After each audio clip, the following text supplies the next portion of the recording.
Donc, bonjour l'équipe S10 du cas stratégique collégial. Stratégie collégiale, oui. Je vous lirai les instructions du cas pour ensuite laisser les juges se présenter un par un. Vous disposez de 15 à 20 minutes afin de présenter votre solution au juge. Le temps s'écoule à partir du moment où un membre de l'équipe débute la présentation. Je vous montrerai le temps restant en l'aide de carton lorsqu'il vous restera 10 minutes, 5 minutes, 3 minutes, 1 minute, 30 secondes. Et les 10 dernières secondes vous seront indiquées à l'aide de mes doigts. Si l'un des membres de l'équipe continue à parler à la fin du décompte, je vais le signifier et la présentation s'arrête dès cet instant. Si vous faites moins de 15 minutes, il y aura pénalité d'1 point par 30 secondes. Les juges bénéficieront ensuite d'une période de questions de 5 minutes lors de laquelle ils pourront vous demander des éclaircissements concernant votre solution. Notez que lors de la période de questions, aucun décompte du temps ne vous est donné, mais si un membre de l'équipe est en train de parler lorsque le compteur affiche 5 minutes, il est autorisé à terminer sa réponse. Les juges peuvent se présenter. Bonjour, Francis Taillon, ancien étudiant à la Faculté des sciences administratives. Martin Dubé, chargé d'enseignement de la même université, dans le département de management, puis aussi head coach de la délégation FSA au jeu du commerce depuis 2 ans. Donc, bonjour. Nous, notre équipe, dans le fond, vient de Saint-Laurent. Donc, Jérémy, Catherine et moi-même, on va vous présenter les solutions qu'on souhaite apporter, en fait, en suggestion, surtout, à l'étude de cas qu'on a procédé dans les 3 dernières heures. Donc, nous allons commencer par réitérer le mandat qui nous était imposé. Ensuite, on va y aller avec une étude de cas, ce que nous avons ressorti de cette compagnie-là avec les forces, faiblesses, opportunités et les points à améliorer. Ensuite, on va élaborer notre stratégie en 4 différentes sphères, donc le chiffre d'affaires, les capacités, le stationnement et la réfrigération. Puis, on va faire un bref résumé avec les risques et les solutions. Puis, on va conclure la présentation. En ce qui concerne le mandat, le mot que nous avons retenu, c'est d'innover. Donc, essayer de voir plus grand que ce qui serait facile de suggérer, en fait. Donc, par l'innovation, nous souhaitons croître le chiffre d'affaires, augmenter les capacités, régler le stationnement et régler la réfrigération. Donc, les prochaines diapositives, nous espérons que ça va vous éclairer un peu plus sur le sujet. Je enchaîne avec les forces. Les forces sont bien connues. Donc, d'abord, ce qui est du Coligo dont on parle, c'est l'emplacement de choix qui est au placard de la vie étudiante, donc l'université, les différents cégeps, le fait que ce soit fraîchement rénové, qu'on essaie de faire contact avec les étudiants. Les heures d'ouverture sont un gros plus qu'on va également aborder. Des produits clientèle variés, ce sont des choses de base. Pour ces points améliorés, on va tous les couvrir également. Le stationnement, c'est un problème. Le problème des étudiants qui viennent l'utiliser une voiture pendant la journée. La réfrigération, c'est avec le niveau d'entretien. Ça coûte assez cher s'il faut tout le temps les réparer comme ça. On va couvrir ça également.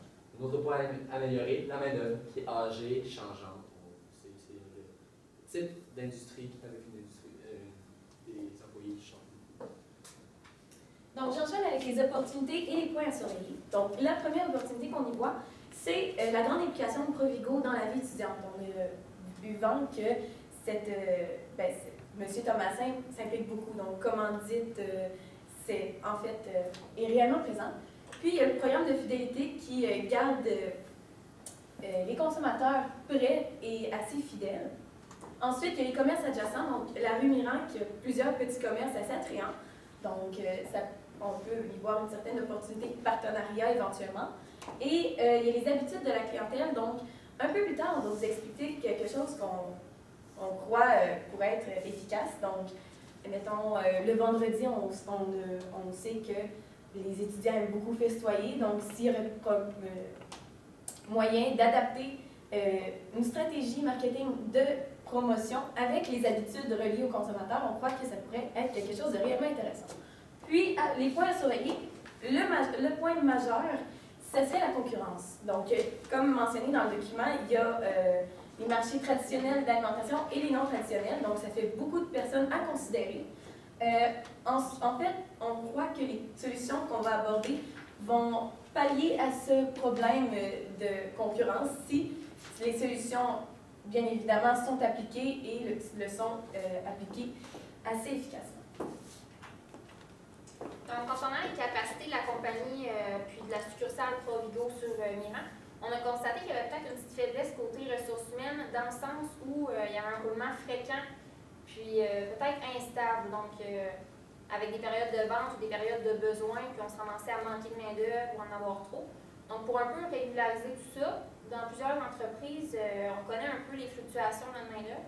Donc, on a pensé peut-être établir un cycle continu et stable d'embauche, donc à un rythme de 2 ou 3 employés par mois ou à un rythme qui satisfait les besoins de la succursale, de sorte à ce que tous les embauches ne soient pas concentrées en 10 embauches en un mois. Donc, les formations sont mieux réparties, les réunions d'évaluation de rendement, c'est mieux réparti. On se ramasse avec un plancher composé d'employés qui ont les capacités puis le talent pour bien servir la clientèle. Donc, ça fait un bon équilibre avec les talents des différents employés. Donc, une optimisation, répartition des coûts, comme j'ai dit, pour formation, les évaluations. Tout ça, c'est mieux réparti dans l'année. Donc, c'est une répartition côté argent. On se ramasse avec des liquidités plus équilibrées. Puis, une optimisation du rendement, étant donné qu'on a des AS, nos employés experts dans chaque département, puis nos employés peut-être un peu plus débutants qui ont besoin d'apprendre puis d'être coachés. Donc, ça fait vraiment un équilibre optimal qui optimise les résultats financiers, les résultats de vente. Puis, ça fait un beau tout ensemble. Donc, le problème, on vient de régler, grande efficacité. Puis, c'est des coûts peu élevés, étant donné qu'ils sont répartis au fil de l'année.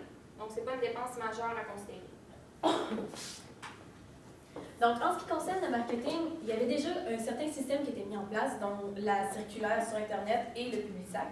On croit qu'on pourrait améliorer ceux qui sont déjà en place en instaurant quelques rabais dans Antidote, le petit carnet qu'on remet aux étudiants. Donc, c'est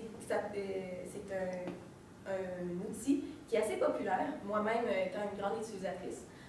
Donc, déjà, si on rajoute ça, ça fait une publicité, ça augmente la visibilité et en plus, ça augmente les rabais distribués. Ensuite, un courriel aux membres. Déjà qu'il y a un programme de fidélité, c'est pas tous les fidèles, si on peut appeler ça comme ça, qui iraient sur le site et imprimer des coupons. Donc, si ceux-ci acceptent de recevoir un courriel par semaine ou par mois avec les promotions les plus fréquentes ou les plus populaires, ça pourrait être un bénéfice, surtout si ces utilisateurs-là reçoivent les courriels via leur téléphone mobile. Donc, c'est facile à voir, on reçoit un courriel, on l'ouvre, on a même un code barre qui se retrouverait habituellement sur les coupons. On pourrait simplement présenter le téléphone, scanner le code barre et le rabais serait déjà appliqué.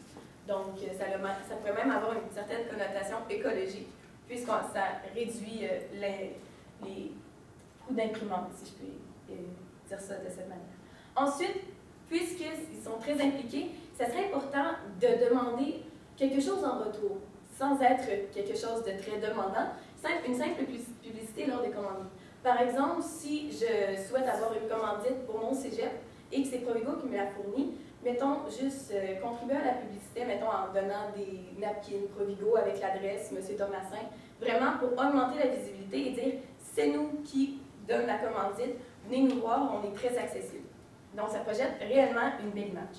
Puis, il y a la carte fidélité. On a pensé au format. Déjà que notre portefeuille est plein de cartes diverses, on pensait réduire le format et le mettre en format porte-clés. Je sais qu'il y a certaines entreprises, par exemple Dino, qui ont une carte vraiment plus petite, qui se traîne vraiment plus facilement. Donc ça pourrait être un avantage. Et aussi, non seulement accumuler des points et que ça soit avantageux pour les consommateurs, mais uniquement au Provigo, ça serait intéressant de conclure une entente avec divers commerçants sur la rue Mirand. Comme ça, mettons, je présenterais mon porte-clés Provigo et je pourrais avoir 10% au temps perdu. Ça pourrait être quelque chose d'intéressant et ça augmenterait l'achalandage sur la rue Mirand, donc de ce fait même l'achalandage au Provigo. Donc, encore une fois, nous considérons que cette solution, cette stratégie réglerait le problème. Donc, pour le chiffre d'affaires, ça augmenterait les ventes, ça augmenterait la popularité, ça serait que du positif et les coûts seraient peu élevés puisque envoyer des courriels, c'est pas quelque chose qui est très dispendieux. Même chose pour Antidote, même chose aussi pour les commandites. Faire imprimer des napkins, c'est pas ce qui est le plus coûteux. Et la carte fidélité, encore, c'est d'entreprendre les démarches. Dans le but de prendre avantage par rapport à notre concurrence et aussi d'augmenter le chiffre d'affaires, on a décidé de développer 2 nouvelles promotions. La première, c'est pour les étudiants. Ça va s'appliquer le vendredi. Je suis sur le point de vous expliquer ça. Ensuite, on va vous expliquer celle qui est plus pour la clientèle âgée. ça va avoir rapport avec la livraison pour les aider là, à faire des commissions, c'est tout bien fait pas comme ça. Donc pour ce qui est de la promotion pour les étudiants, on a déjà une promotion le lundi et le mardi de 10% de rabais pour les étudiants, c'est très bien, donc on a un assez avantage le lundi et mardi. Je vais faire un lien avec un autre problème qu'on a, c'est le problème d'approvisionnement. On a trop de stock, donc on a un problème de plus de place pour regarder des choses en inventaire. Pour remédier à ce problème-là, on a déterminé que l'article qui prenait le plus d'espace dans l'inventaire, c'est la bière. Donc, l'objectif ici, ce sera d'augmenter le volume des ventes de certaines marques de bière en particulier, celles qui vont prendre le plus d'espace, celles qu'on a en surplus. Donc, on veut réduire le nombre de jours en inventaire. Donc, à chaque semaine, à chaque vendredi, il va y avoir une promotion qui va avoir rapport avec une marque de bière, celle dont on a le plus. Donc, ce qu'on veut évidemment, c'est, premièrement, on pourrait mettre des rabais directement sur la bière, mais on sait que l'alcool, il peut avoir, c'est un petit peu compliqué d'appliquer des rabais là-dessus. Si ce n'est pas possible, on a une solution qui est encore meilleure, ce serait plutôt de mettre des rabais sur les articles complémentaires, des articles qui ont rapport à la fête. Donc, ce sera une habitude pour les étudiants de venir le vendredi à notre Profigo, acheter de la bière, et on sait qu'avec ça, il va y avoir des rabais sur les croustilles, sur tous les accessoires de fête, les verres, les friandises, etc.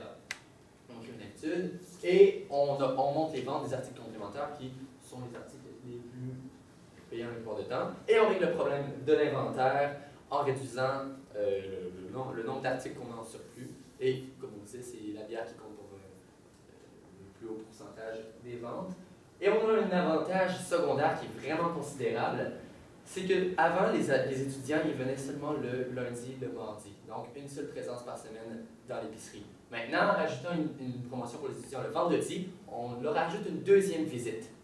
Donc, c'est définitivement quelque chose qu'on veut parce qu'on augmente la quantité d'achats impulsifs et d'achats réguliers. Donc, évidemment, une hausse du chiffre d'affaires, c'est au final.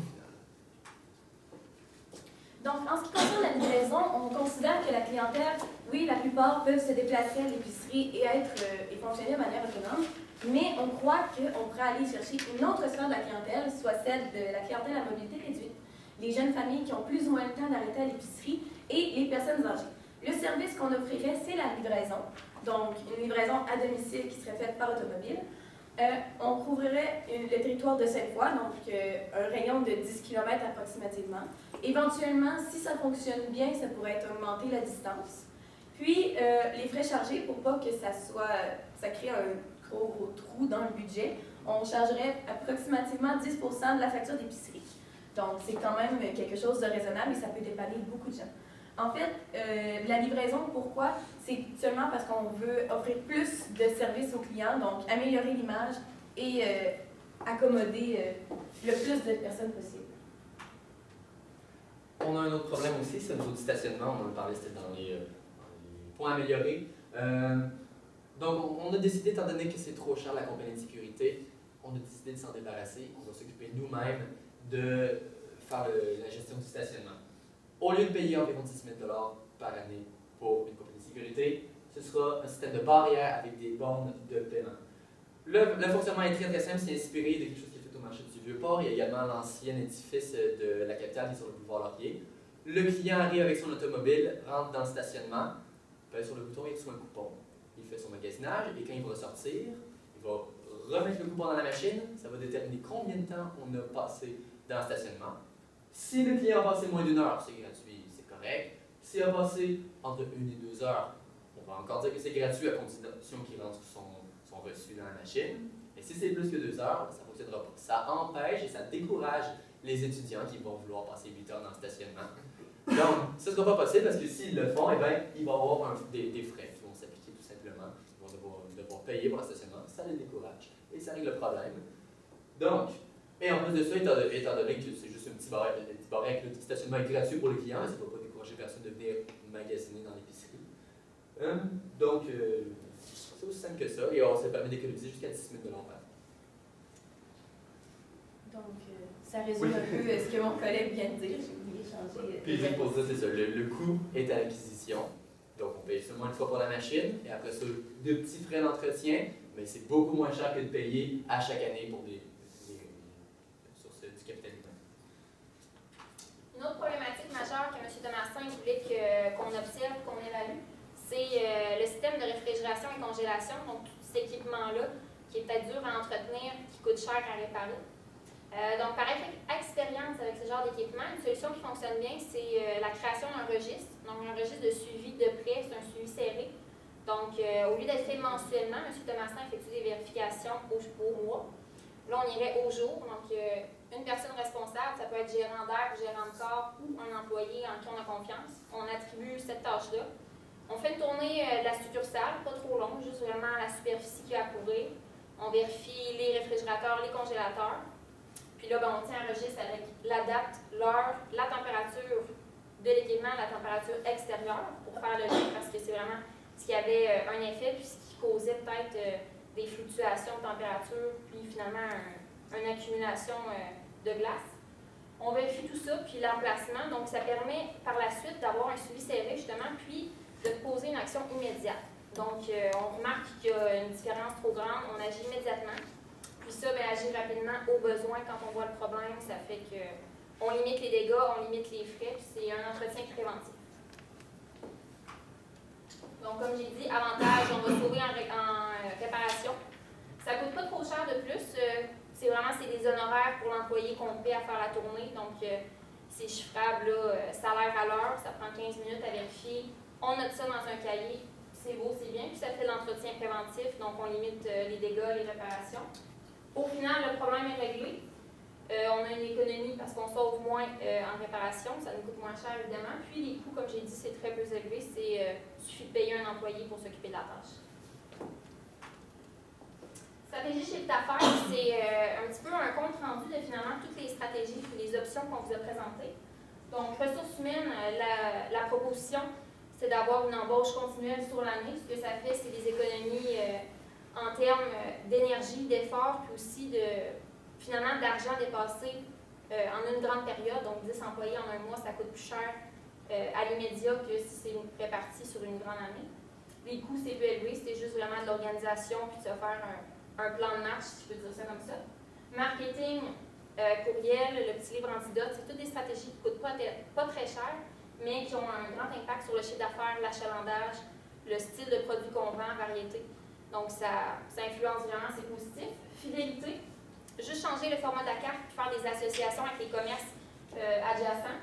C'est pas très élevé non plus, c'est juste de faire les petites démarches au début, puis au final, ça rapporte bien parce qu'on vient créer un achalandage dans le secteur Miran.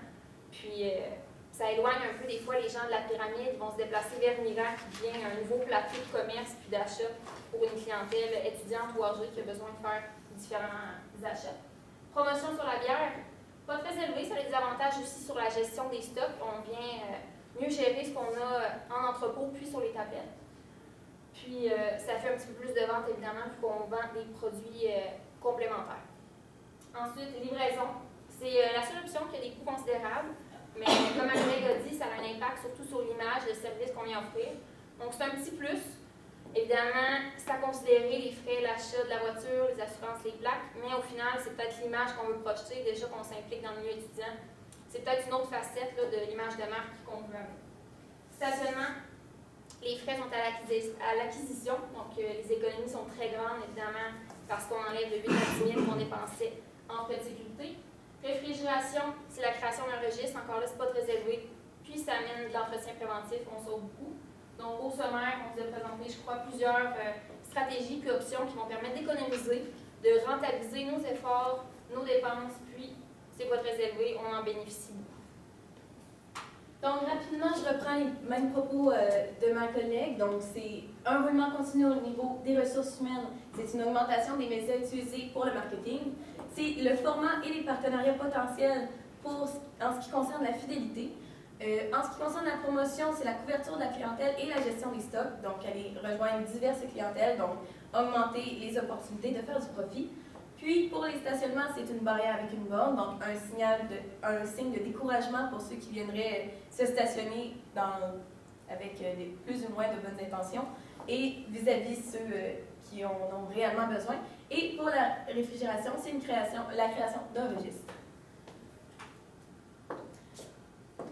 Encore une fois, il y a certaines choses à considérer, donc les coûts de service et de livraison.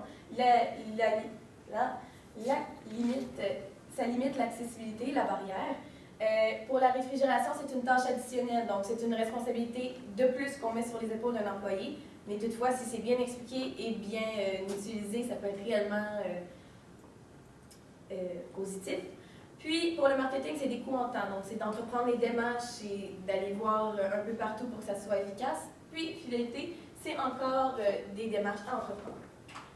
Donc, en conclusion, on est persuadé que les démarches innovantes que nous allons prendre vont augmenter le chiffre d'affaires, nous donner un avantage sur la concurrence et également, on vous a montré qu'on allait être en mesure de régler les problèmes qui nous avaient été présentés. On vous remercie grandement.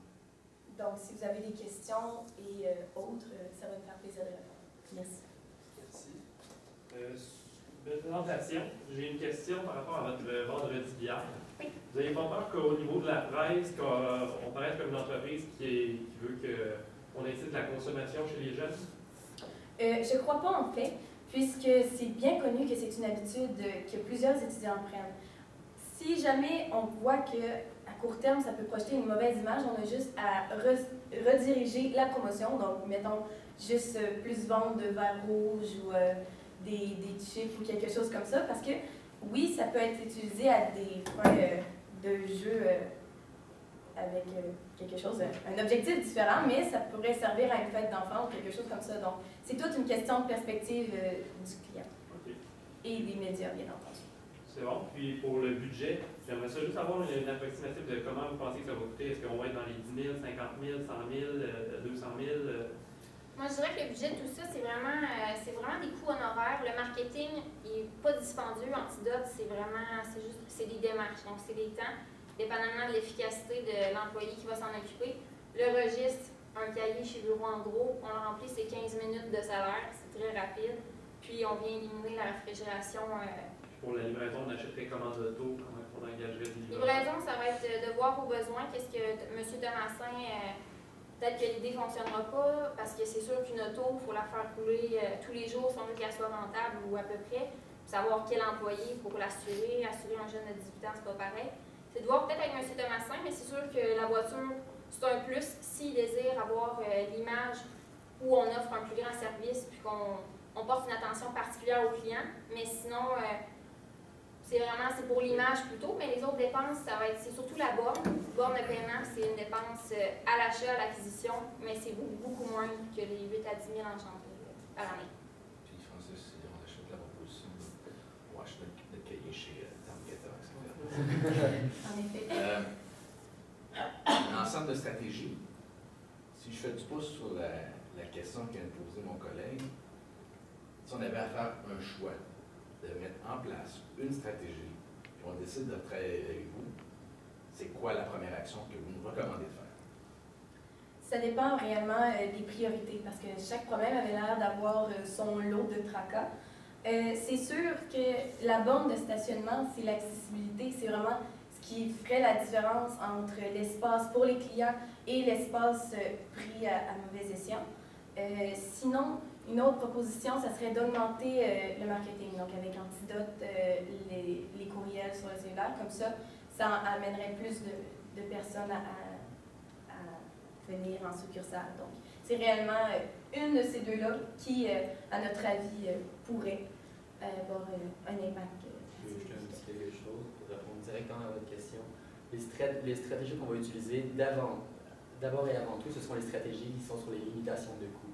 À cause que, bien que le marché soit un léger déclin, on voit que cette épicerie spécifiquement est en croissance depuis les 3-4 dernières années. Donc pour ça va très bien. Augmenter le chiffre d'affaires, ça va se faire d'une manière ou d'une autre.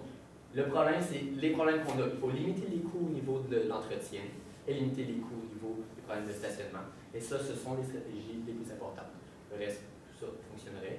Pour répondre à votre question, les limitations de coûts. J'ai une autre question. Pour le stationnement, comment vous voyez ça? Est-ce que vous pensez que ça va être valide? En fait, ça va marcher de 8 à 9h ou ça peut fonctionner en tout temps? Merci de demander, parce qu'effectivement, on en avait discuté. On n'a pas envie que les barrières soient toujours fermées, ça ne donne pas la meilleure image, donc ça va être seulement dans les périodes les plus achalandées dans le secteur. Donc pendant que le cégep est ouvert, disons de 8h jusqu'à 16h en après-midi, du lundi au vendredi, les barrières vont être en fonction, mais on ne dérangera pas les clients en plein milieu de la fin de semaine ou en soirée, à 22h. Les barrières seront tout à fait nécessaires. Ce serait ajusté évidemment selon les soirées, selon la exactement. Donc, oui. Donc, les barrières seraient en fonction uniquement durant nos heures d'opération. Durant les heures de l'école. Parce que les heures d'opération, c'est 8 à 23 heures, 7 jours semaine. Là, ça serait plus du 8 à 16 heures, 5 jours semaine, pendant les sessions de cégep. Mais là, vous n'avez pas peur, par exemple, que si je vais au Cactus le soir, que je vais dans un bar, j'utilise votre stationnement, puis je le remplisse, puis qu'il ne reste plus de place pour vos consommateurs? Ça se pourrait, mais le grand problème, c'était surtout au niveau du cégep, parce qu'on se ramasse, cégep Garneau qui est proche, on était à 8-9 000 étudiants. Mais bord le Cactus, il n'y a pas une aussi grande capacité d'étudiants. Je ne sais pas combien de gens qui rentrent, mais c'est sûrement pas 8 à 9 000. Donc vraiment, le rapport de gens qui pourraient profiter de ce stationnement-là, il y a une grande différence entre le cégep, l'université, puis un commerce. C'était la dernière question. Merci beaucoup.